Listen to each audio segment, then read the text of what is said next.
mama mteule na watoto wake ni wapendao katika kweli, wala si mimi peke yangu, bali na wote waijuao ile kweli.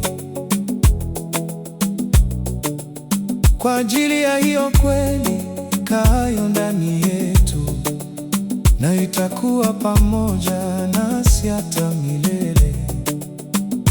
Neema na rehema na amani zitokazo kwa Mungu Baba na kwa Yesu Kristo mwana wa Baba zitakuwa pamoja nasi katika kweli na upendo. Nalifurahi mno kwa kuwa nimewaona baadhi ya watoto wako wanenenda katika kweli, kama vile tulivyopokea amri kwa Baba.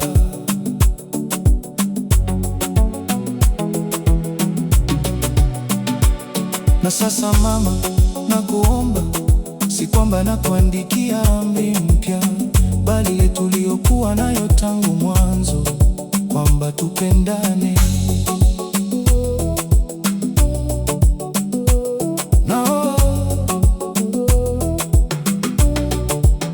Na huu ndio upendo, tuenende kwa kuzifuata amri zake. Hii ndiyo ile amri, kama mlivyosikia tangu mwanzo, kwamba mwenende katika hiyo.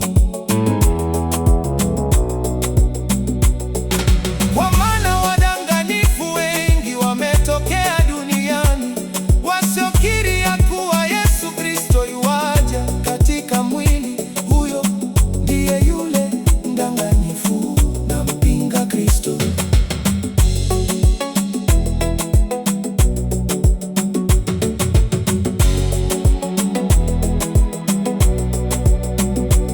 Jiangalieni nafsi zenu, msiyapoteze mliyoyatenda, bali mpokee thawabu timilifu.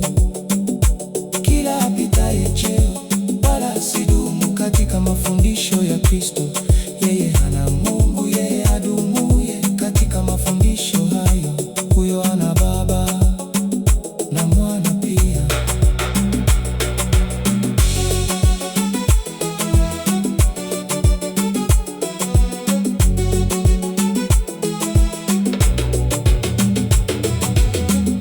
Akija kwenu naye haleti mafundisho hayo, simkaribishe nyumbani mwenu, wala msimpe salamu, maana yeye ampaye salamu azishiriki kazi zake mbovu.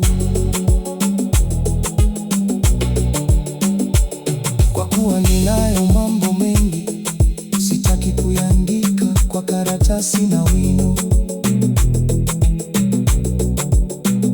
lakini nataraji kuja kwenu na kusema nanyi uso kwa uso, ili furaha yetu iwe imetimizwa.